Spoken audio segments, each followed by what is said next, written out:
Je voudrais partager avec toi une histoire qui est vraie, qui est celle d'un homme qui s'est retrouvé un jour, après avoir fait une prière forte. Il avait fait une prière, ce qu'on appelle une prière de combat, la nuit avant de se coucher. Et le matin, quand il se réveille, il se rend compte que sa maison est envahie de fourmis.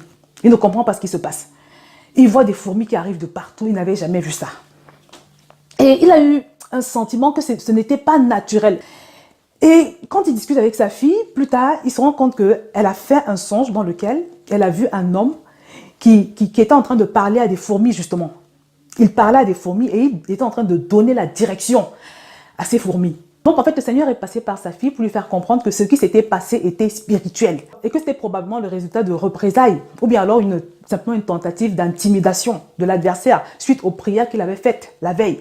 Et quand j'ai entendu cette histoire, je me suis dit vraiment, si l'ennemi est capable, s'il prend la peine de donner la direction aux fourmis en ce qui concerne ta vie, si le diable prend la peine de donner des ordres, de donner des directives en ce qui concerne des aspects de ta vie, en ce qui concerne les choses qu'il veut voir arriver dans ta vie, toi, qu'est-ce que tu fais pour toi-même, pour ta propre vie? Quels sont les ordres que tu donnes pour ta propre vie? Quels sont les décrets que tu fais le matin avant l'aube pour que ta vie prenne une certaine direction? Quels sont ces décrets, mon frère? Et je voudrais te dire aujourd'hui, mon frère ou ma soeur, que pendant que tu te tais, pendant que tu ne dis rien, pendant que tu te dis que tu comptes simplement sur la miséricorde de Dieu, pendant que tu te dis que le Seigneur va faire parce qu'il est bon et miséricordieux, il y a des gens qui se lèvent avant l'aube, qui opèrent de nuit, pour donner des directives concernant ta vie, pour donner des directives concernant tes enfants, pour donner des directives concernant tes finances, pour donner des directives concernant ta vie sentimentale. Je voudrais que tu deviennes un homme de prière, que tu deviennes une femme de prière, parce que la Bible nous dit prier sans cesse.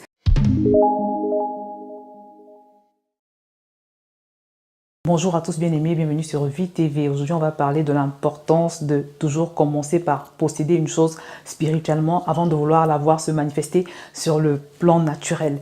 Il y a cela quelques jours, dans le cadre d'un challenge, une sorte de challenge que nous avons organisé dans le groupe des passionnés de Dieu, le groupe de la formation.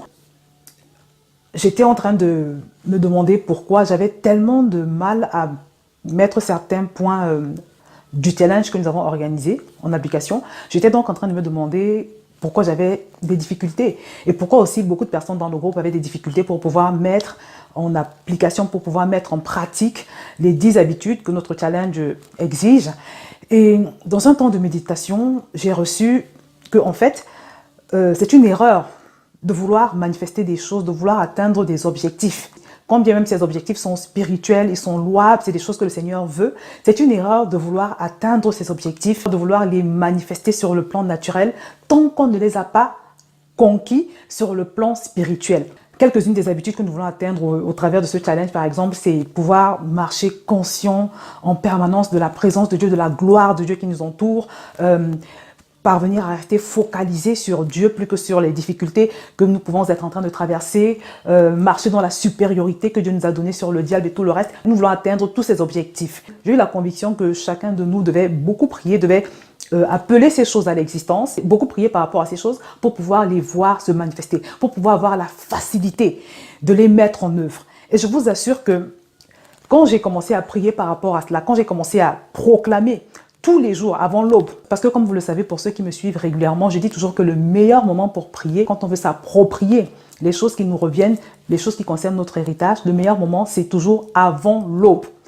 Parce qu'en général, c'est avant l'aube que les choses dans le règne de l'esprit se font. C'est avant l'aube que les gens du monde occulte se réveillent, par exemple, pour déclarer des choses, pour faire des incantations, pour créer des choses justement dans le monde spirituel que nous allons voir se manifester quand nous serons tous réveillés dans le monde naturel.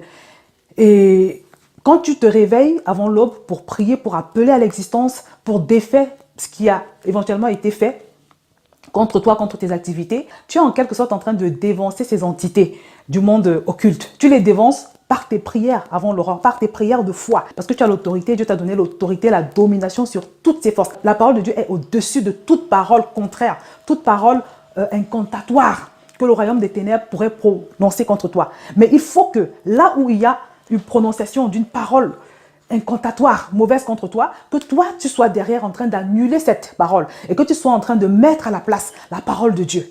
Et tu dois le faire avant l'aube. Tu dois déjouer ces entités occultes parce qu'elles travaillent avant le lever du soleil. Et c'est pour ça qu'un enfant de Dieu doit toujours prier quand il veut faire des prières efficaces. un enfant de Dieu doit toujours prier avant le lever du soleil. Donc, concernant ce challenge, j'ai eu à cœur de vraiment mettre ça en prière et je vous assure que dès lors que j'ai commencé à me réveiller le matin, avant l'aube et à proclamer toutes ces choses, à proclamer que j'allais pouvoir pratiquer ces habitudes, à déclarer ces choses en m'appuyant sur la parole de Dieu, j'ai pu observer une grande différence. Et toujours dans le cadre du même challenge, quand j'ai pris un temps de jeûne, je vous assure que je suis passée dans une dimension supérieure dans la pratique de ces habitudes. Pourquoi est-ce que je vous dis tout cela? Parce que en méditant, je me suis rendu compte que finalement, toutes ces choses que nous voulons obtenir, je ne sais pas quel est le désir de ton cœur en ce moment. Peut-être que ça fait un moment que tu pries par rapport à ton enfant qui est dans la drogue, qui est dans l'impudicité, qui est très souffrant. Il y a une dame, par exemple, qui m'a écrit récemment pour me dire comment son fils unique a eu une grosse attaque. Il a fait une chute presque mortelle. Il s'est retrouvé dans un coma. Il est passé par plusieurs opérations chirurgicales. Bref, ça fait 1 an que cette femme ne vit plus. Elle passe toute sa vie à l'hôpital. C'est comme si sa vie s'est arrêtée. En fait, cet enfant a été victime d'une grosse attaque. C'est ce que j'ai compris, en fait. Donc, il y a des gens qui passent par des situations compliquées. Certaines personnes, c'est au niveau de leur foyer, de leur couple. Certaines autres encore, c'est sur le plan financier. Et pour d'autres, ça concerne encore d'autres domaines de leur vie. Mais ce que je voudrais te dire aujourd'hui, c'est que quel que soit l'objectif que tu veux atteindre, quelle que soit la vision que tu as, même si cette vision est spirituelle, même si elle correspond à quelque chose que Dieu veut, quelque chose que Dieu a prévu dans sa parole pour toi, tant que tu ne les as pas créés sur le plan spirituel, tant que tu ne les as pas appelés à l'existence sur le plan spirituel par ta prière, il y a de fortes chances que tu ne puisses jamais les voir se manifester dans le naturel. Quels sont tes objectifs en ce moment? Quelle est ta vision? Qu'est-ce que tu as envie de voir changer dans ta vie? Peut-être que tu veux sortir du mensonge et tu as déjà fait toutes sortes d'efforts, toutes sortes de choses possibles pour pouvoir sortir du mensonge. Tu n'arrives pas. Peut-être c'est la paresse, peut-être c'est l'impudicité, peut-être c'est la masturbation. Tu n'arrives pas.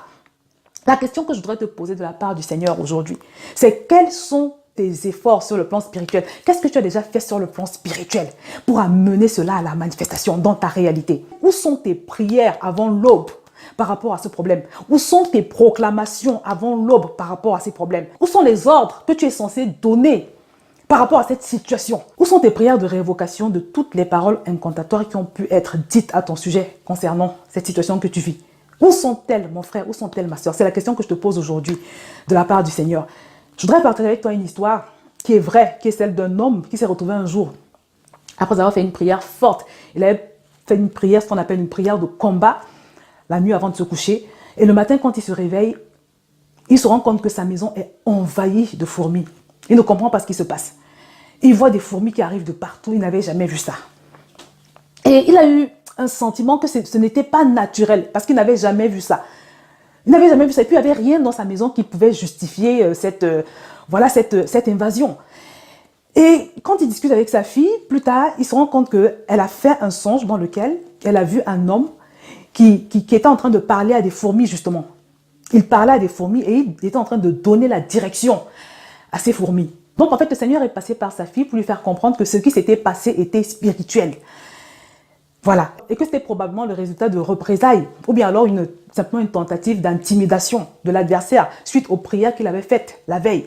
Et quand j'ai entendu cette histoire, je me suis dit vraiment, si l'ennemi est capable, s'il prend la peine de donner la direction aux fourmis, en ce qui concerne ta vie, si le diable prend la peine de donner des ordres, de donner des directives en ce qui concerne des aspects de ta vie, en ce qui concerne les choses qu'il veut voir arriver dans ta vie, toi, qu'est-ce que tu fais pour toi-même, pour ta propre vie? Quels sont les ordres que tu donnes pour ta propre vie? Quels sont les décrets que tu fais le matin avant l'aube pour que ta vie prenne une certaine direction? Quels sont ces décrets, mon frère? Et je voudrais te dire aujourd'hui, mon frère ou ma soeur, que pendant que tu te tais, pendant que tu ne dis rien, pendant que tu te dis que tu comptes simplement sur la miséricorde de Dieu, pendant que tu te dis que le Seigneur va faire parce qu'il est bon et miséricordieux, il y a des gens qui se lèvent avant l'aube, qui opèrent de nuit, pour donner des directives concernant ta vie, pour donner des directives concernant tes enfants, pour donner des directives concernant tes finances, pour donner des directives concernant ta vie sentimentale. Et je voudrais t'inviter, mon frère, ma soeur, je n'ai pas l'intention de faire une longue vidéo aujourd'hui, à prendre cette parole en considération. Je voudrais que tu deviennes un homme de prière, que tu deviennes une femme de prière, parce que la Bible nous dit prier sans cesse. Jésus priait sans cesse. Jésus priait, il se réveillait avant le lever du soleil, et il priait au moins 1 heure. Quand on lit la Bible, c'est ce qu'on peut voir. Je voudrais t'inviter, mon frère, à rentrer dans ce cycle de prière. Parce qu'il faut que tu comprennes que tout ce qui n'est pas fait dans la prière n'est pas fait du tout. Quels sont les obstacles que tu rencontres dans ta vie? Parfois, tu ne comprends pas tes blocages. Mais en fait, la vérité, c'est que cette chose que tu as du mal à obtenir a été réquisitionnée quelque part dans le royaume des ténèbres. Tu observes une chose dans la vie de ton enfant, tu penses que c'est le hasard. Non, ce n'est pas le fait du hasard. C'est quelque chose qu'on lui a fait. C'est quelque chose qui a été fait contre lui. C'est une parole qui a été déclarée, un décret qui a été fait sur sa vie. Et pour que ton enfant soit libéré, il faut que tu défasses ce qui a été fait. Et tu le défais comment? Par tes paroles, par tes déclarations qui s'appuient sur la parole de Dieu. Et comme je le dis, tu les fais le matin avant l'aube. Vous savez, entre parenthèses, c'est le genre de choses qu'on étudie dans la formation des passionnés de Dieu. Parce que c'est vrai qu'au moment où je te le dis, c'est important de faire ces prières, c'est vrai. Mais si tu veux faire ce genre de prière et que tu n'es pas né de nouveau, ça ne va pas marcher. Si tu ne sais pas qui tu es en Christ, ça ne va pas marcher non plus. Parce que c'est important que tu comprennes quelle est l'autorité que Dieu t'a donnée en Christ. Quelle est la position spirituelle que tu as par rapport à ces démons, à ces entités occultes qui font des incantations sur toi, ta famille, ta vie et tout le reste. C'est important que tu saches quelle est la position spirituelle que Dieu t'a donnée au-dessus d'eux pour pouvoir faire des prières efficaces. C'est important que tu saches ce que Jésus a fait à la croix pour toi. C'est important que tu saches que tu as désormais un vêtement de justice, que tu n'es plus dans la condamnation, qu'il n'y a plus de condamnation pour toi parce que tu es en Christ. C'est important que tu comprennes toutes ces choses. Et c'est pour ça que je voudrais profiter de cette opportunité pour t'inviter, pour t'inciter vraiment à t'inscrire à la formation des passionnés de Dieu. Ça ne va rien te coûter. Même si tu es élève, il n'y a pas de problème, il n'y a pas de souci. C'est totalement gratuit pour les élèves. Ma plus jeune élève est âgée de 13 ans. Elle est âgée de 13 ans. J'ai eu des enfants de 16 ans que j'ai vu suivre la formation avec assiduité et sortir de là vraiment totalement renouvelés. Donc, il n'y a pas de souci. Ce n'est pas une question d'argent, ce n'est pas du commerce que je fais. Moi, je considère que cette formation est gratuite parce que le prix auquel je la fais, vraiment, c'est juste un prix, parce qu'il fallait mettre un prix. Mais la formation est totalement ouverte, elle est accessible à tout le monde. Et vraiment, si tu ne l'as pas encore faite, je t'invite à la faire. Parce que c'est vrai que tout ce que je dis, je ne sais pas si tout le monde va pouvoir faire cette prière comme il faut, avec foi. Parce que tout avec le Seigneur marche par la foi. Si tu n'as pas la foi et si tu n'es pas conscient de ces choses que j'ai évoquées tout à l'heure, de ton autorité, de tout cela, tu vas faire des prières dans le vide. Donc, pour en revenir à ce que je disais, à savoir que on ne peut pas vouloir posséder les choses sur le plan naturel quand on ne s'est pas assuré que nous les avons déjà sur le plan spirituel. Je voudrais partager avec toi l'histoire de cette femme qui était célèbre dans tout son quartier pour les coups que son mari lui donnait au quotidien. C'était une femme battue, mais quand je dis battue, elle était sauvagement battue chaque jour que Dieu faisait. Mais cet homme la battait tous les jours. Tous les jours. Et même quand elle est tombée enceinte, elle avait 8 mois de grossesse. Il n'arrêtait pas de la battre. Et c'était quelque chose de spectaculaire dans tout le quartier. Elle en souffrait tellement. Jusqu'à ce qu'un jour, un pasteur débarque dans leur ville et puis il décide de faire des prières dans la famille. Et c'est au cours de cette prière que le Seigneur révèle que toutes ces douleurs, toutes ces luttes dans le foyer de cette femme avaient pour origine des incantations qui étaient faites tous les jours, très tôt le matin, par sa sœur qui était dans la sorcellerie en fait, qui était dans un groupe de sorciers ou de sorcières, je ne sais pas, mais en tout cas, elle faisait des choses pas nettes. Et c'est elle-même qui l'a confessé, elle a confessé sous l'effet de l'onction sur la vie du pasteur, de l'homme de Dieu. Et elle a donc confessé que tous les matins, elle venait se positionner pas loin de leur maison et elle disait des paroles. Elle disait des paroles incantatoires pour créer cette situation dans le foyer de sa sœur. Et c'est pour vous dire, mes bien-aimés, que parfois vous traversez des situations et vous pensez que c'est juste le fait du hasard, c'est le fait de la malchance, c'est parce que non, non, non. Très souvent, la source est spirituelle. Très souvent, surtout quand c'est ce genre de choses comme ça. Un homme qui te bat alors que tu as 8 mois de grossesse. C'est souvent spirituel. Mais comme malheureusement, la plupart des chrétiens ne prient pas, quand bien même ils prient sans foi, ils prient sans savoir qui ils sont en Christ, ils prient sans autorité. Ils font des prières vraiment pas efficaces. Et c'est comme ça que ce jour, cette fille a été libérée. Mais avant d'être libérée, elle a subi des années de tourments, de torture. Et pourtant, si elle s'était levée dans la prière, si elle avait été une femme de prière, si elle avait été une femme qui se lève à l'aube tous les matins, et qui se lève et qui bombarde. Parce que quand tu vis des troubles dans ton foyer, la chose à faire, ce n'est pas de te contenter d'essayer de traiter le problème dans la chair, d'aller voir les gens à gauche et à droite pour essayer de vous réconcilier, de parler à ton mari. Non, non, non. Commence d'abord par prier. Parce que très souvent, ton mari qui te bat ou alors ta femme qui est têtue est sous l'emprise d'un esprit méchant. Ce n'est pas forcément des incantations qui sont faites, mais parfois c'est des esprits de persécution, c'est des esprits qui influencent les gens parce qu'ils ne veillent pas suffisamment, parce qu'ils ne prient pas suffisamment. Et tu as donc besoin de faire des prières fortes, des prières conséquentes, de te lever avant l'aube et d'annuler tout ce qui peut être en train d'être fait dans la vie de ton mari, de ton épouse, pour le rendre aussi méchant. Tu effaces, tu annules tout ce qui est en train d'être fait sur lui. Et tu déclares ce que tu veux voir dans ton foyer. Pendant que la sorcière sera en train d'essayer d'appeler le malheur sur ta maison, tu vas appeler la paix, tu vas appeler la joie, tu vas appeler l'amour, tu vas appeler l'entente, tu vas appeler tout ce que tu souhaites pour ta maison. Tu vas plaider le sang de Jésus sur ton foyer, sur ton mari. Tu vas plaider le sang de Jésus autour de ta maison. Et quand tu le fais tous les jours, je t'assure que c'est comme un bras de fer. Si tu le fais avec persistance et en t'appuyant sur ce que Dieu dit dans sa parole, parce que la parole de Dieu est supérieure à la parole du diable, à la parole qu'une sorcière pourrait dire, tu vas avoir la victoire, tu vas avoir le dessus. Elle va finir par se décourager. Elle va finir par se détourner de ta maison et par trouver une autre maison à maudire. Ce que je partage avec vous aujourd'hui, je l'ai expérimenté avec mes enfants. Je partage toujours ce témoignage que quand ils sont arrivés au collège, je me suis rendu compte de la puissance d'égarement qui agit dans les lycées, dans les collèges. Et vous vous rendez compte que quand vos enfants arrivent à l'âge de l'adolescence, quand vos enfants arrivent au collège, au lycée, ils commencent à manifester des comportements parfois bizarres, des comportements étranges, des comportements qu'ils n'ont jamais manifestés avant. C'est la mauvaise influence du collège parce qu'en fait, le diable passe par leurs camarades pour les influencer négativement. Et la chose à faire dans ce cas, c'est souvent de prier.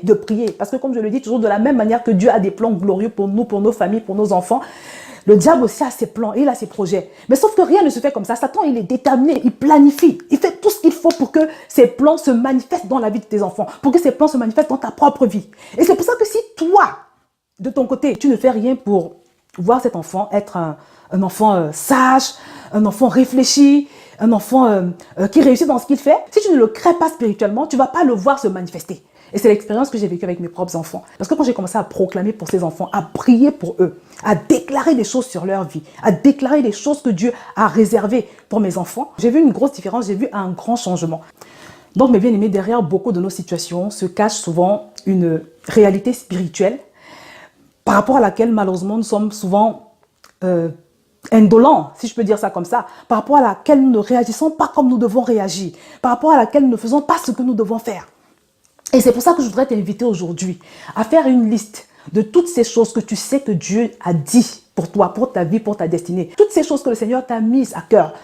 Tous ces projets que tu as, dont tu sais qu'ils sont inspirés par le Saint-Esprit. Toutes ces choses qui sont conformes à la volonté de Dieu. Toutes ces choses auxquelles tu as droit, même selon la parole de Dieu. Tu fais une liste de ces choses. Et tu décides qu'à partir d'aujourd'hui, tu vas commencer à les créer sur le plan spirituel. Tu vas commencer à les appeler à l'existence sur le plan spirituel. Tu vas commencer à te lever le matin avant l'aube. Tu vas commencer à les appeler. Et pour toi qui vis des blocages, tu vas également invoquer le sang de Jésus pour annuler toute parole incantatoire qui aurait été faite sur ta vie, pour que tu affrontes ce problème en ce moment. Tu annules, tu révoques toutes ces paroles. Si c'est une malédiction, tu déclares la parole de Dieu qui dit qu'il n'y a plus de malédiction ni de condamnation pour ceux qui sont en Christ. Parce que Christ a pris tes malédictions à la croix. Tu déclares toutes ces paroles et tu leur rappelles leur illégitimité dans ta vie. Tu annules tout par le sang de Jésus. Tu le fais avec toi. C'est des prières que tu fais avant l'aube. Et une fois que tu as fait cela, tu commandes la restitution de ce qui t'a été volé. Parce qu'il n'y a pas de parole incantatoire sans qu'on te vole ce qui est à toi. Sans qu'on te vole ta vie sentimentale. Sans qu'on te vole ta vie financière. Sans qu'on te vole la vie de tes enfants. Sans qu'on te vole ta santé. Donc tu annules tout ça. Tu commandes la restitution ensuite de tout ce qui t'a été volé. Et une fois que tu as fait ça, tu te sers de la parole de Dieu pour appeler à l'existence et à la manifestation les choses qui te reviennent. Pour appeler à l'existence et à la manifestation la santé que Jésus a payée pour toi à la croix. Tu appelles également la liberté financière que Jésus a payée pour toi à la croix. Tu appelles ta liberté sentimentale, ta liberté sur tous les plans où toi-même tu sais que tu en as besoin. Et je peux te promettre que si tu fais cette prière avec persistance, avec persévérance et foi, au bout d'un moment, sans même que tu comprennes comment, tu vas te rendre compte que ces forteresses vont commencer à s'écrouler les unes après les autres. Tu vas voir que ces blocages vont disparaître parce que la parole de Dieu est au-dessus de la parole de malédiction qui a pu être dite sur toi. Parce que la parole de Dieu, ou bien si tu veux, Dieu est beaucoup plus puissant. La puissance de Dieu en toi est supérieure à ce pouvoir qui agit derrière ce problème dans ta vie. Peut-être que ce n'est même pas une malédiction, mais c'est simplement un esprit de persécution qui agit pour te décourager, pour te casser, pour te sortir de la foi. Mais tu te lèves avec l'autorité que Dieu t'a donnée. Tu te lèves avec le sang de Jésus. Tu le fais, mon frère, ma soeur, et je peux te promettre que tu vas récupérer tout ce qui t'a été volé. Tu vas rentrer en possession de ton héritage. Je te le promets au nom puissant du Seigneur Jésus. Parce que notre Dieu n'est pas un homme pour mentir, ni un fils d'homme pour se repentir. Et Jésus n'est pas allé à la croix en vain. Et comme je le dis toujours, à la croix du Calvaire, à la croix de Golgotha, ce n'est pas Satan qui a eu la victoire, mais c'est Jésus qui avait eu la victoire. Si on a un qui a été mis en défaite, c'est le diable. Donc il n'y a aucune raison que tu sois perdant dans cette vie. Tu ne peux pas perdre, tu ne peux pas échouer. Donc mon frère, ma soeur, tu sais maintenant ce qu'il te reste à faire.